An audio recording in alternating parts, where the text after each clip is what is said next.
Hey, good morning, everyone. Happy Thursday to you. Glad to have everyone here.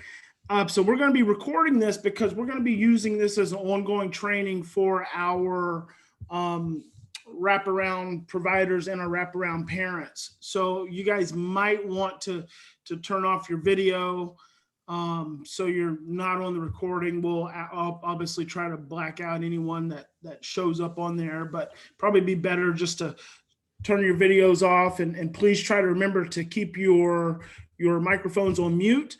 I hope everyone is doing fantastic. Let me just ask you one very important question this morning. Are you feeling blessed? Because I am feeling blessed. I am glad to be here with you guys. It is going to be a monumental 10 weeks. This, let me share my screen with you guys. This training, which some of you have been going through some version of it, starting in wraparound and starting with training, because we actually have our staff and our parents going through the same trainings. And I'll tell you why that is important. And it's something I've been doing a long time. But this training was originally called my 16-week A to Z training, and then it became my parenting mastery training. And so it kind of morphed, and it was the first version that many of you have watched was probably conducted about 8 years ago. So as I'm going back through this thing, looking at some of those old slides, I'm like, wow, so there's a lot of stuff that's not going to be a part of this updated training. And that's another thing I've just been excited to do an updated training for you guys. And thank God the pandemic is, might we say, coming to some form of an end, or at least winding down, and we can begin to get into our groups again. So we, as parents in training and adoption clinical services, we're already planning a schedule of intensive trainings for our staff and for our parents. So be on the lookout for that. We're very excited about that. That is the linchpin to the entire program. One of the really key components of creating peace in a home, creating breakthroughs, breaking through trauma and getting to the bottom of severe behaviors are the opportunities to go emotional, to get really emotional and to get really intimate. And that's what we get to do when we have our camps. And some of our families, our first families that started, primarily our ones in Del Norte County, they were able to go through several camps. And then the pandemic hit and we had to wind those down. So we're excited to be getting those back on track. So I think we're going to be looking at our first family or our first parent ones will be, I think we're looking at July, maybe doing one in July and one in August, and it's exciting, and it's going to be great. So this will be what we start to train our initial staff with, our initial parents with, moving forward when they come into the program. So adoptive stress, trauma, behavior, a 10-week virtual trauma responsive wraparound training for providers and parents. And I want to tell you guys a little bit about the Post Institute. I started this over 20 years ago. And 20 years ago, I formed a belief, which eventually morphed into a knowing. And it was that the greatest challenges occur in day-to-day life outside of the therapist office. And it was something that was reinforced as I was learning from many mentors, is that our challenges that we experience in our homes and in our relationships, they occur in the, hey, Barry, maybe you can make me a co-host, because that way when you hear someone that's not muted, like Brianna, could you please mute your phone? Barry, when you hear that, you can just go on and mute them. Brianna, can you mute your microphone, please? So the greatest challenges occur in the day-to-day life outside of the therapy session. And you know what, I might not be able to make, hang on a minute, Barry, I'm asking you to make yourself a co-host, but you might not be able to do that. I might have to do that. You'll have to do it. Okay. Yeah. Let's find you there, buddy. Where'd Barry go? Barry's got that big beard, so he's like incognito. I don't hardly recognize him anymore. All right, okay, it says make host. Doesn't give a make co-host option. I'm gonna make you the host. Does it give you a now check and see if it gives you a co-host option? Does it give you a co-host option?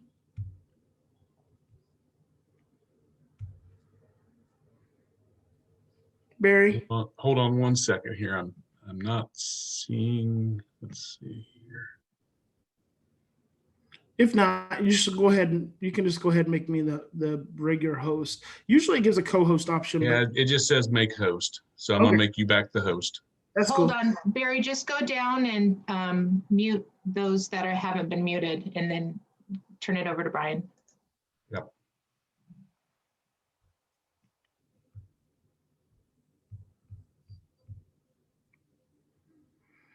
Okay, we're good?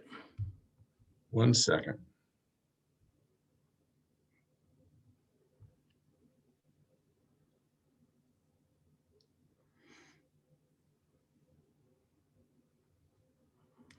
So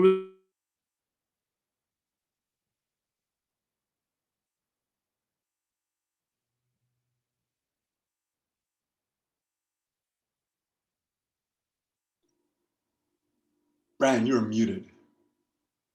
Yeah, mute all doesn't work. Hold on. all right, I'm good. I'm unmuted. All right. I'm unmuted. You can just make me the host. So what I was saying is that over the next 10 weeks, you guys are going to see me in a lot of different backgrounds, and obviously because I move around a lot. But all right, now we're good. So today, let me hang on just a moment. Today I'm in Santa Rosa, and I'm in the Hotel La Rose, which is this really old hotel. It's supposed to be haunted. I haven't had any entity encounters though, but check out that wallpaper. Is that not some really groovy stuff? So there's this really old fashioned hotel. I actually love it. It's very comforting. So I stay here a lot. All the people downstairs know me when I stay here. So if you ever get over to Santa Rosa, check out Hotel La Rose. Tell them Big Papa sent you. Okay. Let's get on back to this. So I developed this idea because I've spent over the last 20 years, the majority of my clinical experience has been working in homes. Like I've never been someone who's like working in an office. To me, it's you just miss everything. In the home is where you get to see the real family, and you get to actually intertwine with the energy of the family. And some of these things I'll go into more depth, but it's like when I go into a family's home and I hear parents describing behaviors, as they're describing behaviors, I'm also observing the home, because I can tell over the years, I can tell when there is a really destructive, aggressive, violent child in a home, because the animals will be fearful. There will be holes in walls. There will be stuff broken. There will be things, hanging off here and there. And so you don't see that if you're in an office. And so a long time ago, I just developed this kind of immunity to working in an office, and really wanted to be in the mix of the family. And so that's what I've done. But I came to realize that the real challenges don't occur when a family goes into therapy. The real challenges occur in the day-to-day. And because the real challenges occur in the day-to-day, the opportunity for healing is in the day-to-day, which means the greatest opportunity for healing is in the day-to-day interactions and mix of the relationship becoming the most important thing in the family and in our work with families. And so we just kind of pulled that together. I pulled that together and have been espousing that for over 20 years now. And it's just a central component of what we have been teaching for a long time at the Post Institute, and what we try to weave into everything that we do. And I've written and co-written 13 books altogether. 3 of these books have been adoption bestsellers. We're on track to do we're nearing a million copies sold of these 3 books. And so it's pretty exciting. We're almost at 500,000 copies sold of Just From Fear to Love. So we've been trying to provide this education, provide this understanding to parents for a very long time. And you're in addition to doing that, you're talking about someone who does the work. Like I do the work every day. I just saw one of my parents on this morning that I was standing outside her house yesterday morning, chopping it up, because that's what I do. That's what I love. It's my passion. It's my purpose. I take this stuff to a whole different level of intensity because it means so much to me. And so I started very early in my career studying and researching and challenging, and I've just never stopped. And it just compounds upon itself over time. So let's talk about the goal of this training. And this is going to encompass the next 10 weeks. It is to provide the participant, that is you, with a foundation level understanding of human behavior. That is critical. I want you to have a foundation level understanding of human behavior, period. So you may have shown up, and if you've been working with this for a while, you know that I don't just focus on children. In fact, I find that to be one of the greatest mental health travesties that occurs to families and to adoptive families and all families, is that we tend to just focus on the child. So we're going to be going all in depth, in detail in that. And I'm going to be limiting each of these sessions to right around an hour's worth of time. So we'll go hard, we'll go fast. So we're going to provide the participant with a foundation level understanding of human behavior in relationship to stress, trauma, and problem behaviors. Very important. It's human behavior in relationship to stress, trauma, and problem behaviors. All of those are going to get combined in a really unique way that can change your paradigm. And I've been talking about changing paradigms for over 20 years. And it's funny, I just had a text from a colleague of mine who said she's trying to name a new organization she's starting. And one of the suggestions was something about paradigm. And she's like, paradigm's such a common word now. 20 years ago, it wasn't. In fact, Stephen Covey was one of the first ones to start talking about a paradigm shift. And so if you haven't ever read 7 Habits of Highly Effective People by Stephen Covey, who has now passed away, you should read that book. It's a phenomenal book. But in the first part of the book, he talks about a paradigm shift that occurred for him. So this training is specific to adoptive parents and adoption wraparound providers. So I am going to be speaking on every level to adoptive parents and the interactions and the roles and responsibilities of adoptive parents, as well as our adoption wraparound providers. Now, here's what I want you to understand. There is no difference between your role as an adoption wraparound provider and the role of the parents, the adoptive parents, when it comes to the responsibilities that we hold to the children. There's no difference in me when it comes to you guys. We are all an intertwined neurophysiologic system. And what makes us unique is that we truly want to understand our own regulatory responsibilities in relationship to every member of the home.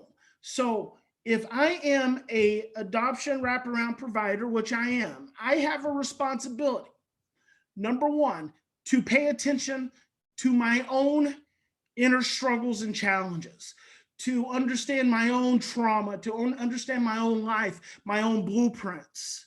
Number two, I have a responsibility to understand the parents that I'm working with, to understand their challenges and their struggles and their traumas. And number three, I have a responsibility to understand the trauma and the challenges and the struggles of the child. And my ultimate role is to provide consistent predatory presence when spending time with that child.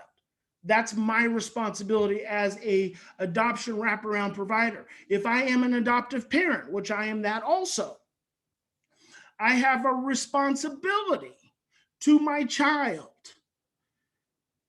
Now, you as adoptive parents don't have any responsibility to us as adoption wraparound providers. As an adoptive parent, you have a responsibility, number one, to yourself, to understand your own traumas, your own histories, your own blueprints, and how those create challenges in your day-to-day life, not just with your child, but in every situation that you encounter with another individual. And then number two, you have a responsibility to understand the patterns of your child, the history of your child, the challenges of your child, and to work diligently to provide your child a regulated presence when they are in an experience of dysregulation. Now, I'm using a couple terms already that you're not familiar, some of you are not familiar with, but we will get into them. We will compound this understanding. We will compound this knowing.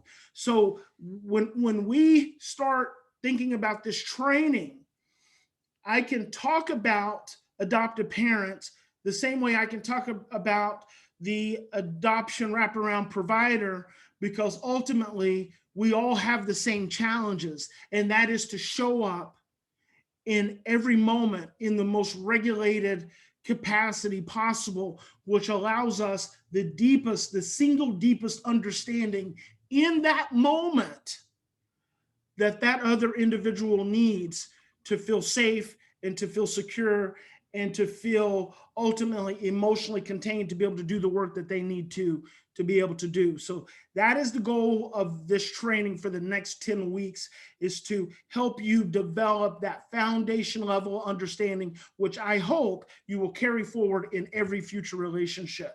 So let's get into session one, deconstructing attachment. This is very important. And I have our wonderful Chief Operation Officer, Brooke Sina, to thank for all these amazing slides. Brooke updated all my PowerPoint slides, and they were the same PowerPoint slides that I've been using for 10 years. And she went in and created all these really cool, look at all that movement. It's so awesome. Thank you, Brooke. So deconstructing attachment.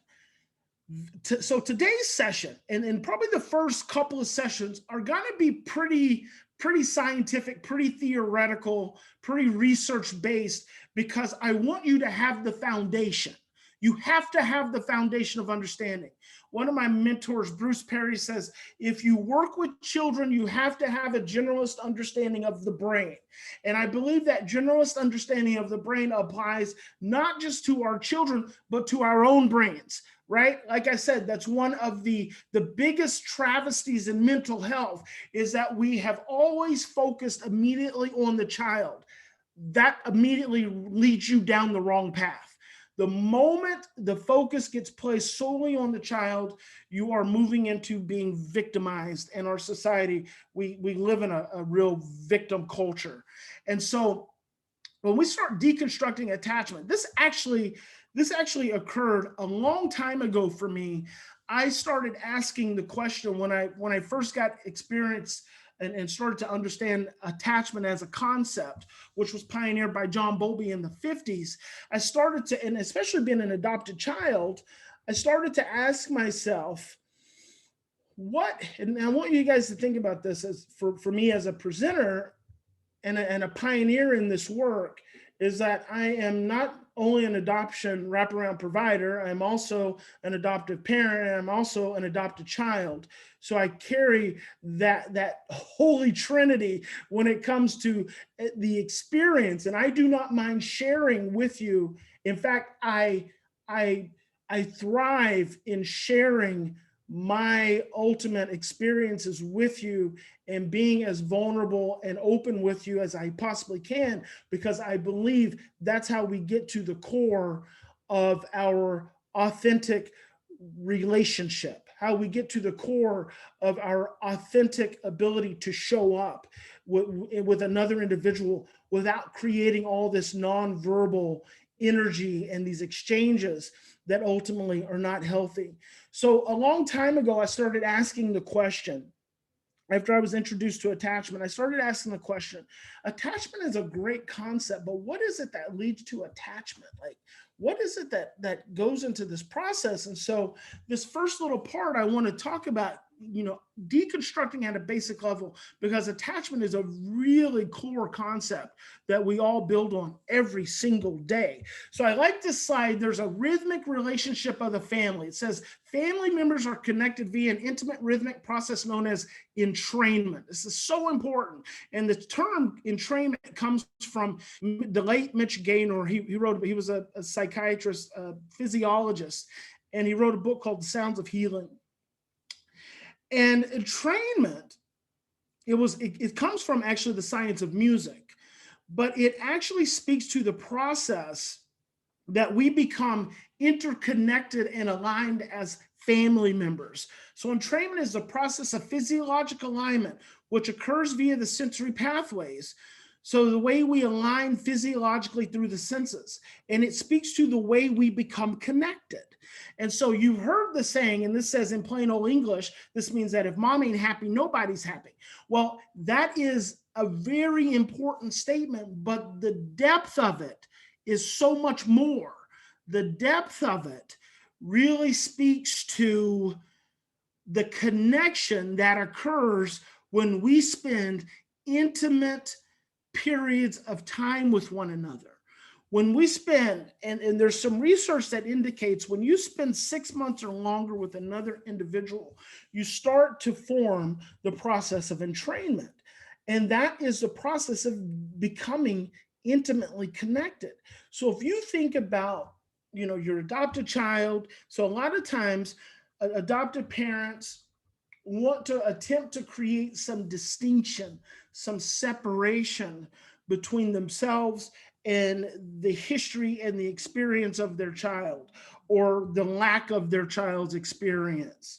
And then also wraparound professionals want to try to create some separation between themselves and the families that they serve.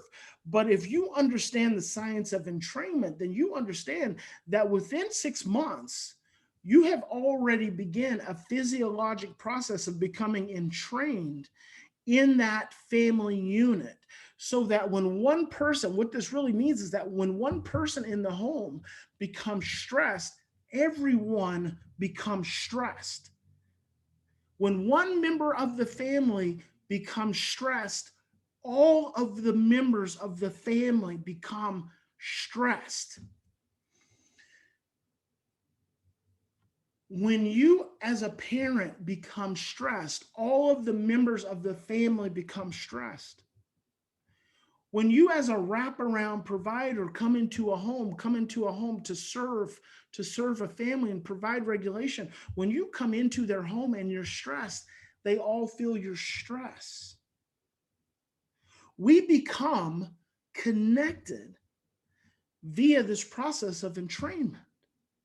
And so how we show up and what we show up with, once we spent significant time with someone, they feel it in a more sensitive way. And in families, and this is, Alan Shore says, the core of the self is unconscious and nonverbal and lies in patterns of affect regulation. Affect regulation is essentially your body's experience and the regulating of stress. So the core of the self is unconscious and it's nonverbal. You are not thinking about it, and you are not talking about it. You are expressing it through how you feel. So what it means is, it's not what you say or do that makes the difference. It's not what you say or do. It's how you feel when you're doing and saying it. And so why is that significant? That's every now and then I'm gonna stop my share and I'm gonna pop over here with you. Why is that significant? That's significant because your words that you use, the very words that you use, reflect an internal belief state. That internal belief state has a vibration associated with it. When you say, in fact, just like when you say, I hate something, that hate, even though you said, I don't really mean hate, that word hate has an emotional vibration connected to it because it ties into old memories and old experiences. Last night I was sitting with a couple of my parents in their backyard, and the mom said, and I just, over the last probably 15 years, I have just honed myself to listen to words, because words reflect biological realities. The word she used, the phrase she used was, I can't control, and she was talking about her 15-year-old. And what you guys have to understand that over the next 10 weeks, I will talk about all of my families. I won't share names, but I'll talk about all my families because I love all my families, and all of my family's experiences are beneficial for all my other families. But also, I've worked with thousands of families, so I got stories. I have stories that I tell in almost every lecture that occurred 20 years ago. So it's never one family. You just never know. Usually I've experienced so many of the same stories over time that you think I'm talking about your family, but I'm probably talking about 5 other families or one other specific family that's, in another country. The exact phrase she used is, I know I can't control all of his behaviors. And I said, let's stop right there, because here's what I want you to understand. And this becomes so important. And this is actually why we're going to do this for 10 weeks, because I'm liable to, I've got a number of slides, but I'm liable to stop on one point and just go real deep with you, because it's that important to me. I'm not trying to lecture to you guys for the next 10 weeks because that's BS. I'm trying to help you achieve an internal awareness and understanding that's going to change your life. So I'm not just going to go through a bunch of slides. If I stop on a point, I need you to listen to what I am saying. I need you to hear me, and I also need you to feel me. Mom said, I know I can't control all of his behaviors. And I stopped her and I said, let's reframe that. You can't control any of his behaviors. You can't, she said, I know I can't control everything that he does. I said, let's reframe it. You can't control anything that he does. I want to make that a very important point for you guys. Because right now you think and especially those of you who are new to me and to the post-parenting model and to our wraparound program specifically, you are believing that you can control your child's behavior. Let me tell you something.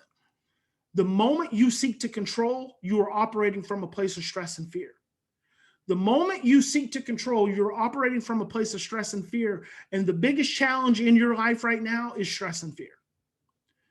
So I'm going to say that again. The moment you seek to control, you are operating from a place of stress and fear. And the single biggest challenge in your life right now, in your relationship with your child, in your relationship in your home, is stress and fear. So when you're trying to control, you're actually manifesting the very thing that you are working against. You are manifesting the very thing that is creating the problem.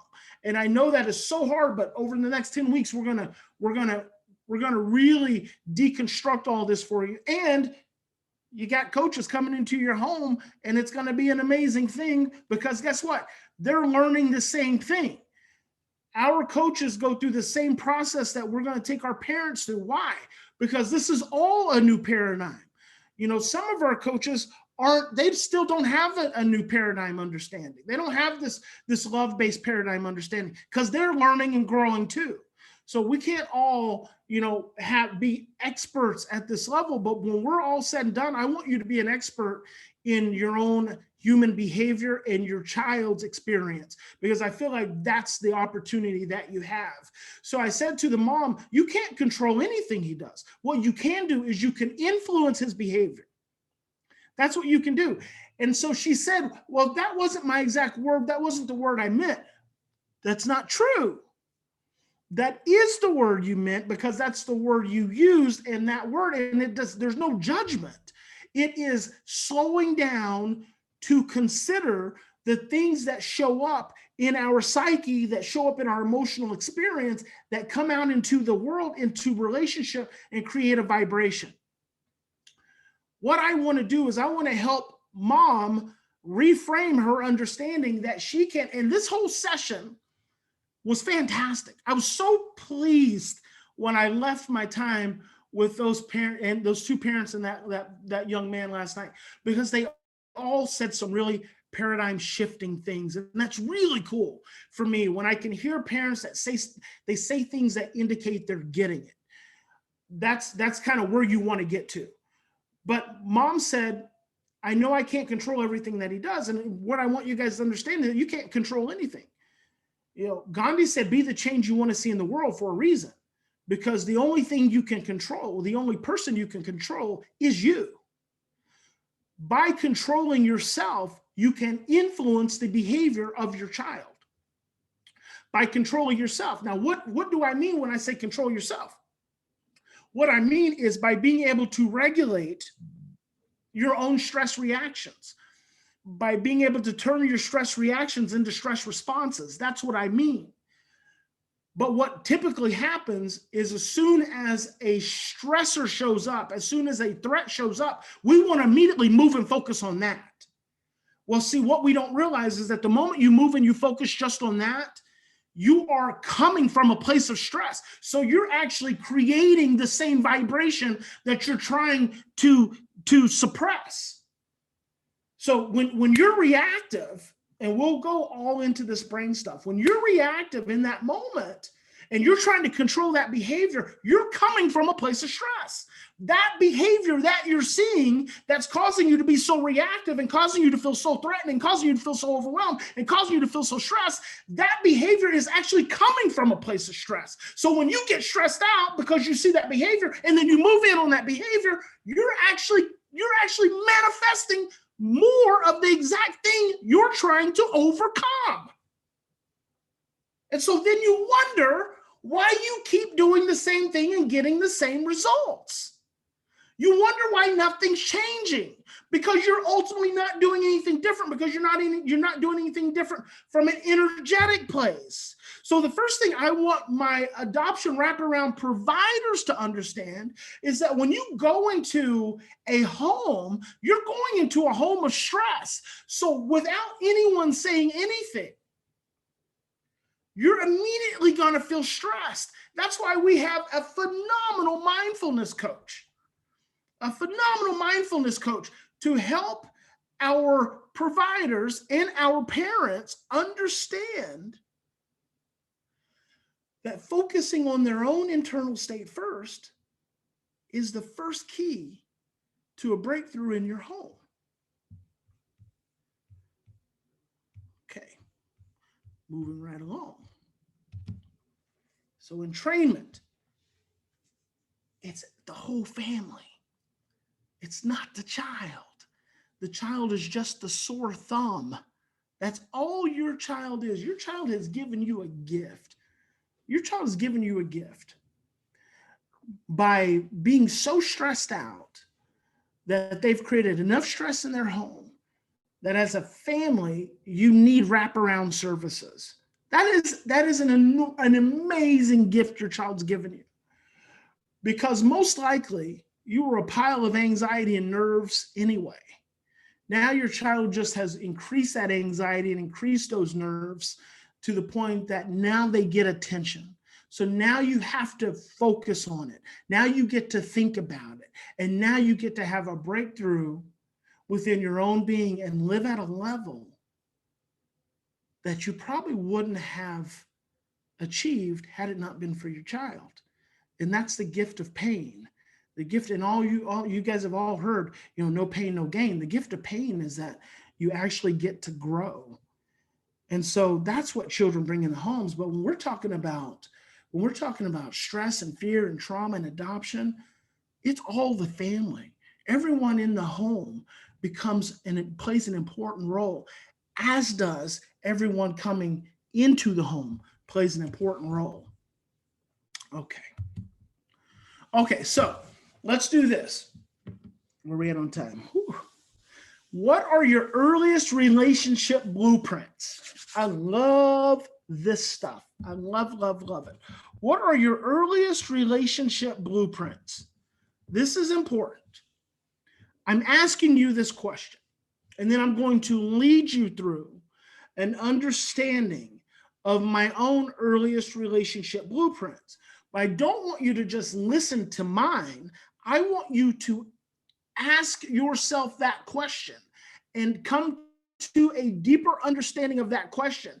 And this is really what I want you to focus on for the next week. I did not show up here today thinking I was going to give you homework assignments from week to week, but I think I will now. This is the homework assignment for the week ahead. What are your earliest relationship blueprints? This is my family. This is my family. This is my sister, who was adopted also. Both my sister and I were adopted as infants. This is my father. This is my mother. I love my parents very much. My father passed away 17 years ago. He had leukemia. My sister was killed in a car wreck 8 years ago. My mother actually was just out here in California with me for the last week.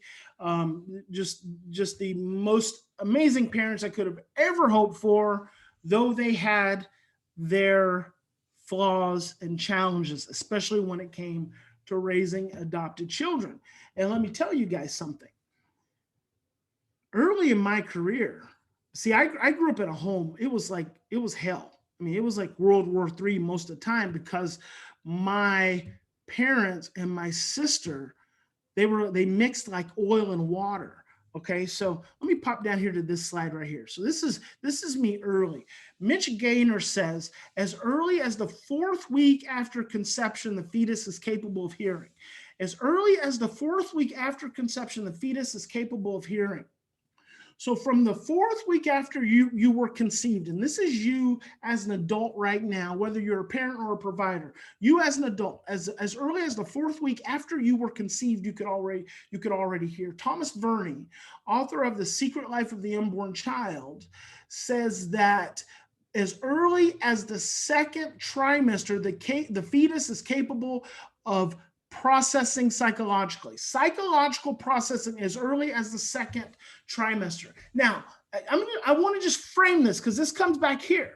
What are your earliest relationship blueprints? Now, many of you have not thought about your life as an infant, as a fetus, probably ever. Some of you, haven't thought about what it was like for you as an infant in a long time. But I want you to go all the way back, because these are your earliest relationship blueprints. And what this means is that when you are really stressed, those blueprints are the ones that get activated and dictate your life in this present moment. And we will go into that. But as I said, I was adopted. And so I'm going to come back to this one. So I was adopted as an infant. My mother knew that she was going to have to place me for adoption. I had 3 older siblings. My mother loved being pregnant. My biological mother, and I've since 10 years ago, 11 years ago now, almost 12 years ago, I was in reunion with my biological parents, both my biological mother and my biological father. And I had an opportunity to do some therapy, because it's obviously very important to me, some emotional work with my biological mom to understand the origins of who I am. So let me tell you guys something. If I can sit down with a stranger and dig into my earliest experiences, why can't you? See, many of you have parents, because I work with families for so long, many of you have parents who don't want to talk about your birth, or they say they don't remember. Well, I believe you're probably not asking the right questions, or you're not pushing hard enough. These questions are very important because they are the working blueprints for the foundation of your emotional experience. John Bowlby said the first 3 years of your life establish the blueprints for all of your future relationships. Now, because of the decade of the brain, we know that to be from conception all the way up to 5 years old, because of how fast the brain grows. By the time your human brain is 5 years old, it's 97% developed. So my mother loved being pregnant. She didn't smoke, she didn't drink. She carried me, at 7 months. I said, when did you know that you were going to have to place me for adoption? She said, well, I knew all along, because her husband at the time, she did not get pregnant, obviously, by her husband. She got pregnant by my father. Her husband was in Germany in the military, and she thought he had another family and wasn't coming back. But when she realized it wasn't going to work out with my dad, because he had went, as an 18-year-old young man, he got my mom pregnant, then went across town and got her cousin pregnant. So then she got mad at him. And she said, when I knew it wasn't going to work out with your father, I knew I didn't want to be a single mom of 4 children. So I told my husband, he said, I had to have an abortion. I said, when did you, she said, but I loved being pregnant. I said, at what point in time did you know did it become a reality that you were going to have to place me for adoption? And she said, when you were 7 months old. She said, at 7 months in utero, I tried to forget that you were there. And I just tried to live like you weren't there. So, because I knew it was going to be super hard. And one of the unique things about that is, before I ever met my mother, I used to say in my intensive trainings that I believe that my time in utero was probably the most peaceful, most loving stage of all of my development. And that the time of the birth canal and being birthed was probably the single most traumatic. I just had an intuitive sense about that. And it just makes sense. It lines up in understanding this and meeting my biological mother and talking to her about this stuff. So that was my earliest experiences, which are part of my earliest blueprints. But then right on top of those blueprints of love and well-being are experiences of abandonment and rejection and not being good enough. And not being connected to what you have grown inside of for 9 months. So then going into the world and basically going into a void from 9 months of warmth and affection and nurturing and oxytocin, which is a term I'm going to get into, but going into a void. And so now, as I talk about this, I also want you to be thinking simultaneously, if you can, I want you to be thinking about your own children, especially for you adoptive parents, their birth experiences, right? So their conception experiences, their in utero experiences, and then their experiences after they were born, because these all form their earliest relationship blueprints. When you are in relationship with another person, these blueprints become activated. They turn on. These are your earliest relationship blueprints, okay? So my sister, on the other hand, this sweet child here, she was exposed to alcohol in utero. She was 3 months premature. She lived her first 3 months of her life in an incubator. My mom said, when we got you from social services, you were smiling. When we received your sister, she was crying. And that was the definitive moment of their relationship with me versus their relationship with my sister. My parents' relationship with my sister was hell. And I am so thankful. It is such a blessing in my life, because I have lived much of the life that many of our adoptive parents go through day in and day out. I've lived it behaviorally. I've lived it emotionally. So I feel it, and I've lived it. I've definitely lived it from a standpoint of parental desperation. So my parents were desperate. They were desperate to get my sister to be quote unquote normal. And I tell people that the biggest conflict in my home was between my parents and my sister. Yet I had worse behavior problems than my sister did. You know, I wrote the Great Behavior Breakdown, which lists 26, 27 severe behaviors. I acted out almost all of those. My sister acted out maybe 3 or 4 of them, but their earliest relationship blueprints intersected with her earliest relationship blueprints and created a nightmare scenario. It was absolutely a nightmare scenario of violence and emotional abuse and deprivation for years. For years. This was not just incidental. It happened ongoing. But many of you will say to yourself, well, I had a good childhood, and I hope you did. I'm thankful for that. I'm thankful if you did. But here's something I want you to understand.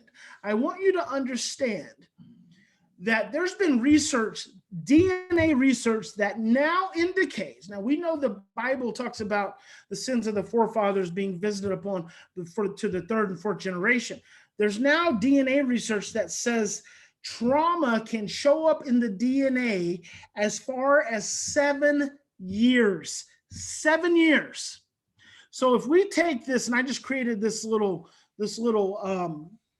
slide here. If we take this and we look at the fact that in the first generation, and let's say that's our child. Our child is the first generation. In the first generation, you have this adopted child who's been through foster care. They probably experienced some kind of birth trauma. They may have experienced some kind of domestic violence. We know they now live in a society where mass murder is common. Right now the focus is on the Asian community, God bless them, and people, attacking the Asian community. And then obviously we're all experiencing a pandemic. All of these are significantly traumatic experiences. Well, what we do is we come and we diagnose the behavioral manifestation. We diagnose the behavior manifestation. The behavior manifestation of these traumas gets diagnosed as ADHD or reactive attachment disorder or oppositional defiant disorder. So then we show up as parents, which is the second generation, and we talk about, well, we had a really good childhood, and let's say none of these things occurred. Let's say there was no sexual abuse in our family. We didn't have frequent moves. There was no alcoholism. There were no depressed parents, and none of our parents were war veterans, although in my family, all of these things occurred. So these things occurred in my adoptive family. These things all occurred. My parents encountered all of these things. So my parents could have very easily been diagnosed depressed, anxious, or have post-traumatic stress disorder. My dad was a Vietnam veteran. He still had shrapnel in his face and in his legs. My mother was intermittently depressed and overwhelmed. They came from depressed parents. My parents were not alcoholics. Their parents were alcoholics. So they were the adult children of alcoholics. My father had multiple moves. And then my mother had sexual abuse in her family. So that's the second generation. But if you talk to my mother, and you ask her about her childhood, she would say, oh, I had a good childhood. If you said, now, Mimi, which is what we all call her, Mimi, did you have any trauma? No, not that I can think of. Not a clue. Not a clue. She knows now, but because I help her understand these things, but typically she'd say not a clue. And this is where most parents are. Most parents are at the not a clue because they had parents who showed up. They had parents who worked. They had parents who were consistent. My parents. So if I came up here to my generation and I was talking about my parents as a child, my parents were not alcoholics. I was not sexually abused. I could not morally call what I experienced by way of discipline physical abuse, even though it was physical abuse. My father, he whipped us because that's what everyone else did. So that's all that he knew. He worked hard. My mom worked hard. They showed up every day. We didn't have frequent moves. I grew up in the same home. So I had all these good things that occurred in my life, all these things that occurred in my life that were lifesavers. And I would tell you that I did not experience any trauma in my childhood, when in fact, my childhood was mired by trauma. mired by trauma. And most of us don't realize it because we have this need. We have this need to protect ourselves from the experience of pain. That's called denial. It's a very common term in the psychology field. Denial is how we move through every day without experiencing pain, even though without the cognitive and the conscious awareness of our pain, we just keep it buried, we keep it denied. So let's say you had none of these things. And now let's go to your parents. So this is our child, this is us as parents and as adults, and this is our parents. What do you know about your parents' history? Remember, science says trauma can be visited upon us for 7 years. 7 years. What do you know about your parents? What was their life like? Because see, a lot of times that's where you're going to find your trauma. Why do I have a need? Why do I have a need for you to understand the trauma that you came from? Because that trauma is showing up in your relationship with your child every single day. And you're blaming your child because they're the ones acting out, but you're acting in because your trauma is getting triggered, which is causing you to feel overwhelmed and causing you to feel helpless. I can't get you to do something different if I can't help you to gain a deeper level of awareness. I have to help you gain a deeper level of awareness. And this is for our providers as well. Our providers, it's not, I mean, I want to say it is more important as a provider. It is more important as a provider that you understand your freaking trauma, understand it, and do not be afraid. See, I feel like I can hold our providers to a higher level of responsibility and a higher level of self-awareness because we are in the profession to help and to serve. And if you are going to help and serve, you, by God, you better know your shit. You better know your shit. You better understand who you are as a person, and you better understand what you're showing up to these families. You better understand what you're showing up to their homes with, what you're bringing to the table, because they've got enough of their own shit as it is, and they don't need to deal with your shit too. So figure your shit out or get out of the field. That's how I feel about it. Figure it out, understand it, dig into it, have some freaking courage, dig into your trauma, face your fears, or get out of the freaking field. There are too many toxic freaking mental health professionals. There are too many toxic ones. I don't like working with toxic mental health professionals. They make me upset. They stress me out. They stress me out. Just go serve people at 7-Eleven. Go work on an assembly line. Go paint cars. Go do something else. Get out of the field if you don't have the cojones to look at your own pain and face your own pain. And then you want to show up in someone else's home. You want to show up in someone else's home and you want to ask them to face their pain. No. We don't roll like that. We don't get down like that. So then what I want to be able to do is I want to be able to transfer that passion and that commitment to my parents in a much more gentle and understanding way. Because every parent has also been a traumatized child. That's the way I see every parent. So I have to be able to come to them in a much greater regulatory way. Now, all of my staff know that I can be a little bit hardcore, but I ultimately try to see everyone as a scared, traumatized child.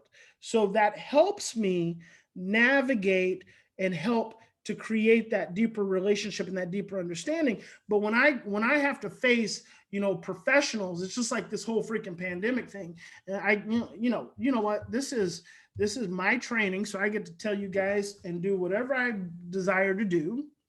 When I have to face professionals, and when my team professionals in the pandemic is like a perfect example of people who didn't do anything but show up virtually.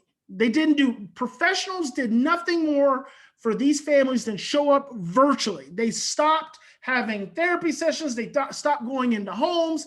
They just showed up virtually, or they got on the phone, and they want to try to give our wraparound providers, they want to try to tell us what we should be doing or what we're doing is not okay when we're in the homes with these families and with these children every single day.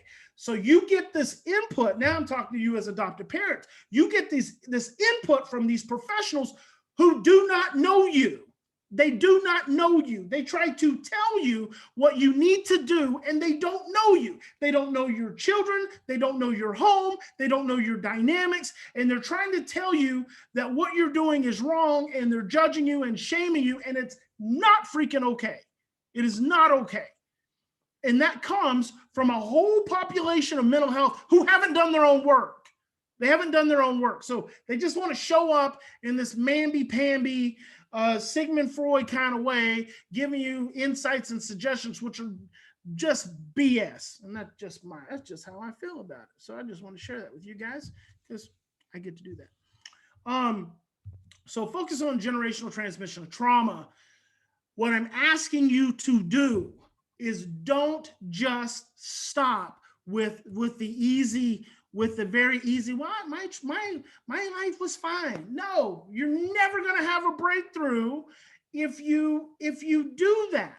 You're never going to get to a place with your child that you fantasize about and that you dreamed of and that you hope for if you're not willing to dig in and understand the blueprints that you're working with. And we'll be building on that for the next 10 sessions. So a little bit about the history of attachment, and we're gonna end up not going through all of these. John Bowlby, who's considered the father of attachment, stated the first 3 years of our life establishes the blueprint for all of our future relationships. The first 3 years of your life, people. The first 3 years of your life establishes the blueprints for all your future relationships.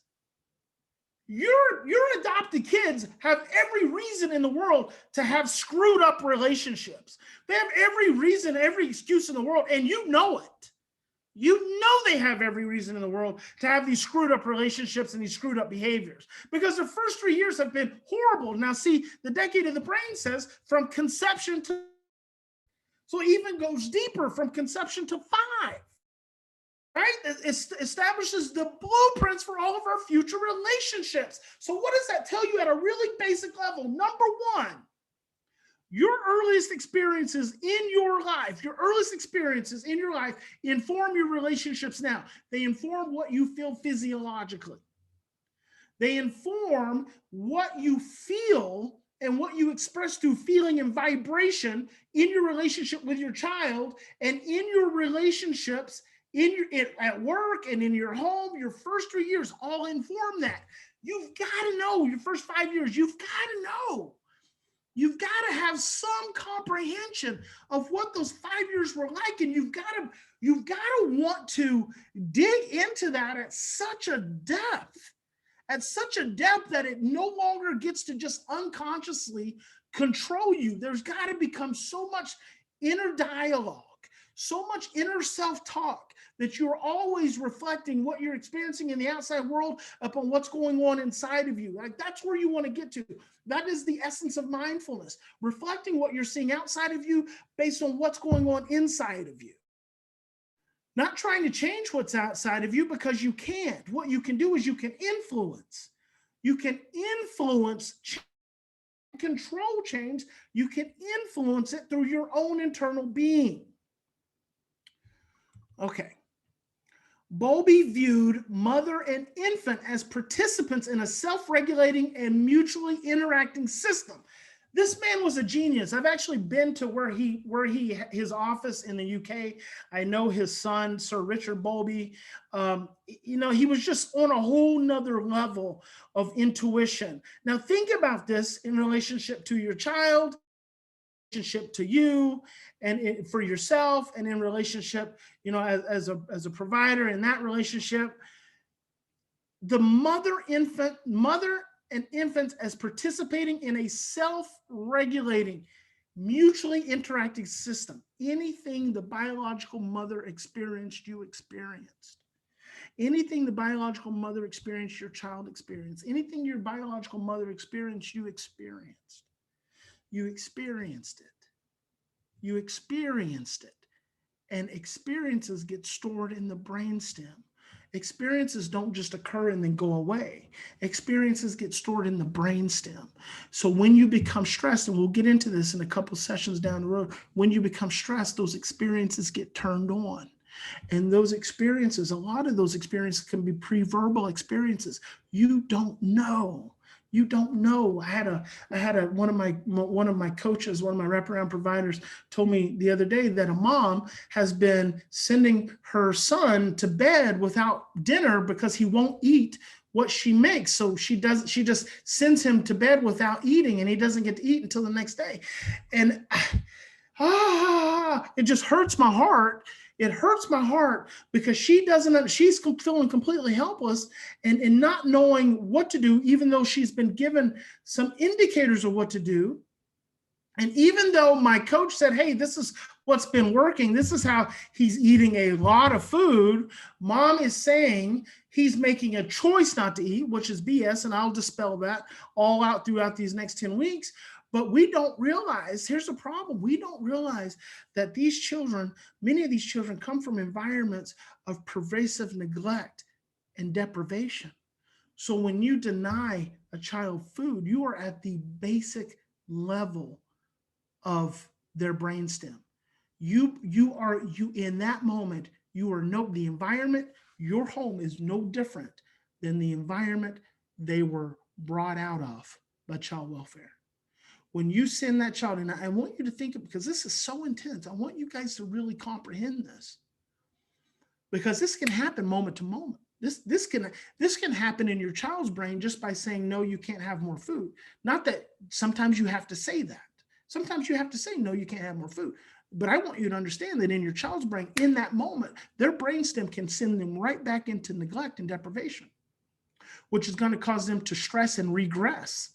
And that's going to cause them to act out in a different way, right? So this mom is consciously sending this child to bed without food because he doesn't want to eat what's on the table. Now, here's the other part. The other problem. Not only is that turning her home in his brainstem, is it assigning and associating the home, this home, which should be one of nurturing and support. Not only is it associating his home with this environment, this pre-verbal. See, a lot of these memories happen, a lot of these experiences occurred pre-verbally, before we had words to form them and thoughts to actually make sense of them. So it just becomes an energy. So the home pre-verbal is becoming associated with this environment of neglect and deprivation that he was brought from. So now the home is becoming unsafe. But then what we also don't realize is that morning comes, now the kid's given medication, right? So now he's given medication on an empty stomach, on a completely empty stomach. If you don't see a problem, if you don't see a problem with that, go take some pills on an empty stomach and see how that makes you feel. And then guess what? Children act out through their behaviors, because that's the only form of behavior that they have at the level when their attitudes and their feelings are not heard and understood. They act out through their behavior. So if all you're getting is the child's misbehavior, then you're missing the boat and you're missing opportunities for healing. And it's just sad, because we can do better than that. We can do better than that. So in 1969, Bowlby described a neurophysiologic control system that is essentially involved in regulating instinctive attachment behavior. He conceived that the attachment system was in fact a regulatory system. And this is what I was looking for when I started asking the question, what leads to attachment? The reality is that what makes attachment possible is regulation. If we cannot be regulated, and this is why I talk so much, if we cannot regulate, if we cannot operate within windows of regulated stress, then we are not going to be able to develop secure relationships. And that's all secure attachment is. A secure attachment is a secure relationship. According to Bowlby, the attachment system represents a very basic and genetically anchored motivational and behavioral system that biologically performs and serves a vital survival function. one of the things you guys will hear me talk about a lot is that the body only knows two energetic states. It's two energetic states. It knows a surviving state and it knows a thriving state. This regulatory system, this attachment system that Bowlby was talking about, vacillates between surviving and thriving. That's why when you become stressed, you move into survival. And there's so much we're going to go into over the next 10 weeks about this stuff. So real quick, Mary Ainsworth was a protege of John Bowlby. She later identified 3 different categories of attachment. So there was secure attachment. There's ambivalent attachment when the child comes towards you and then goes away. And then there's avoidant. That's when the child shuts down and withdraws. These were the 3 primary categories. Mary Main, who was a protege of Mary Ainsworth, later came along and added a disorganized category, which is when the child comes in and out. And all of this basically just over and over and doesn't, the pattern, it doesn't make sense. All of this basically speaks to how children's regulatory systems present themselves when they're dysregulated, which ultimately is us too, us as adults. When we are dysregulated, how do our regulatory systems operate? What is our pattern? So I want to ask you guys this over the next week. I want you to identify what your pattern is. Your pattern of attachment is when you're stressed. When you're stressed, are you ambivalent? Are you uncertain? You go in, you come back, you touch and you move away. Are you avoidant? Do you just isolate? Do you just shut down? Or is it a combination of all of them, just kind of disorganized? So Alan Shore wrote, and this is going to move us into session 2. Alan Shore wrote, one of my favorite neuroscientists, the concept of regulation is one of the few theoretical constructs utilized by literally every discipline. So regulation as a construct is used almost in every scientific discipline. Alan Shroff says that attachment is the apex of dyadic emotional regulation. What that means is that attachment is ultimately the ability of 2 people to regulate emotion together. It is a culmination of all development in the first year and a harbinger of the self-regulation that is to come. So that of 2 people to regulate stress at the earliest stage of a child's development is a harbinger and a predictor of everything and every manner in which that child will regulate themselves as adults. And that's you. You were that child, and now you are an adult. And how you regulate or self-regulate is all rooted in that first year, those first years of your life. And then finally, affect dysregulation is now seen to be a fundamental mechanism of all psychiatric disorders, which means that being stressed out is now seen to be a fundamental mechanism in all psychiatric disorders. And I like to make this really simple. And we'll go on this later because I love this final scientific quote, is that being stressed out is the fundamental cause of all psychological, behavioral, physical, and emotional problems. Being stressed out. And if that's the case, then what do we have to do? If that's the case, what we have to do is we have to reduce the stress. And that's what we're going to be learning. That's what we're going to be doing. God bless each and every one of you. I hope you have a fantastic week. You've got your assignment. I want you to look at those earliest blueprints that you're operating with. Hang on just one moment. I don't want to leave this out because Brooke put a lot of time and effort into it. Thank you. Isn't that beautiful? Thank you. And that is the end of session 1. God bless you guys. Have an amazing week. And I will see you next Thursday. Be sure to write down all your questions as they come up. Try to keep them in the context of the topics that we are covering, because I know a lot of your brains are going to want to jump ahead. I don't want you to jump ahead. Okay, many of you parents, you've been struggling. You're going to keep struggling. I don't want you to jump ahead. I want you to stay right where we're at. Keep learning, keep thinking. If you will think about assignments I'm asking you to do, breakthroughs before you know it. All right, guys, we'll see you next time.